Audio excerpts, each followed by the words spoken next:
যদি আপোনাৰ ভাগ্য ভাল হয় তেতিয়াহ'লে বিনামূলীয়াকৈ খাবলৈ পাব ঘৰুৱা পুখুৰীত উৎপাদিত এই ডাঙৰ মাছসমূহ। এয়া দেখিছেনে, বৰালি, ৰৌ, চিতল, চন্দা। এই মাছ আপোনালোকৰ কাৰণে। কিন্তু ক'ত পাব? আপুনি কিনিবলৈ গৈছিল 1 কেজি মাছ, কিন্তু আপোনাক বিনামূলীয়াকৈ দিলে 2 কেজি মাছ। কেনেকুৱা লাগিব বাৰু মনটো? আৰু সেয়াই বাস্তৱ হ'বলৈ গৈ আছে গহপুৰৰ মহাবাহু মাছ বিপণন কেন্দ্ৰত। গতিকে প্ৰথম পুৰস্কাৰ হিচাপে আমি সপ্তাহত যিটো থাকিব, আমি তেওঁ যেতিয়া পাৰ্চেছ কৰিবলৈ আহিব, তেওঁ যেনিবা আমি 2 কেজি মাছ আমি বিনামূলীয়াকৈ দিম। সপ্তাহৰ যিটো লাকি ড্ৰ হ'ব। নমস্কাৰ বন্ধুসকল, সকলোকে জনাইছোঁ স্বাগতম মহাবাহু সতেজ মাছ বিপণন কেন্দ্ৰলৈ। আৰু আজি মুকলি হৈছে এই মাছ বিপণন কেন্দ্ৰ।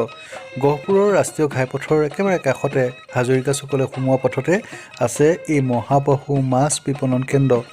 আৰু শুনি আচৰিত হ'ব, আজিকালি মাছ কিনিবৰ কাৰণে আপোনালোকে কোনো বজাৰলৈ যাবলৈ প্ৰয়োজন নাই। AC ৰুমৰ ভিতৰত সোমাই আপোনালোকে ঘৰত উৎপাদিত থলুৱা মাছ খাবলৈ পাব। আৰু এয়া চাওকচোন কেনেধৰণে মাছসমূহ ৰাখিছে।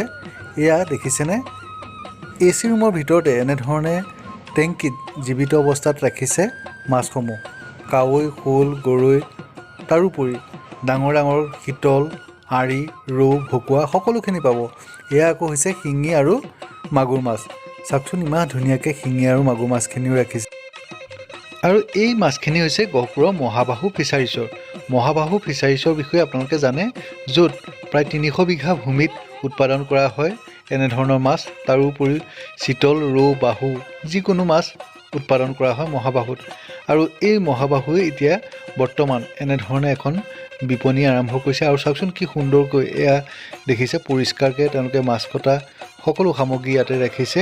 আৰু বিশেষকৈ মহাবাহু ফিচাৰী এই মাছ আগতে আনিবলৈ হ'লে আপোনালোকে গৈ পেলাই গহপুৰৰ পৰা প্ৰায় 15-20 কিলোমিটাৰ দূৰত যাব লাগিছিল। কিন্তু এতিয়া সেয়া মাছ আপোনালোকৰ সুবিধাৰ কাৰণে একেবাৰে ৰাস্তাৰ কাষতে উপলব্ধ কৰাইছে।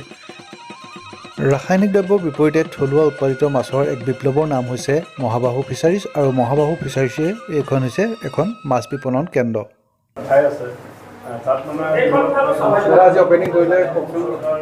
হয়, ধন্যবাদ।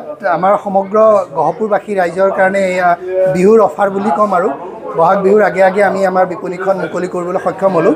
আমাৰ ইয়াত বিশেষকৈ থলুৱা মাছ, যিখিনি আমি মহাবাহু ফিচাৰিজৰ পৰা আমি উৎপাদন কৰিছোঁ, সুস্বাদু মাছ, আমি সম্পূৰ্ণ জৈৱিকভাৱে উৎপাদন কৰা মাছ, সেই আমাৰ নিজৰ উৎপাদিত মাছ আমাৰ বিপণনৰ জৰিয়তে বিক্ৰী হ'ব। বহু সময়ত আমি দেখা পাওঁ যে আমাৰ মাছ বুলি আচলতে বেপাৰীয়ে বাহিৰৰ পৰা অনা মাছখিনি মানুহৰ মাজত বিভ্ৰান্তি সৃষ্টি কৰি বিক্ৰী কৰিবলৈ যোৱা আমি পৰিলক্ষিত হৈছে। সেইকাৰণে আমি ভাবিলোঁ যে আমাৰ উৎপাদিত মাছ আমাৰ বিপণীৰ জৰিয়তে মানুহৰ কাৰণে আমি মুকলি কৰি দিছোঁ, ৰাইজৰ কাৰণে। হয়, আমাৰ ইয়াত ৰৌ, বাহু মাছ আছে, শিঙি, কাৱৈ, মাগুৰ মাছ আছে, বৰালি মাছ আছে, বা চন্দা কচ মাছ আছে, বা থলুৱা বা আনকি বৰফত দিয়া সাগৰীয় মাছো আমি ইয়াত ৰাখিবলৈ চেষ্টা কৰিছোঁ।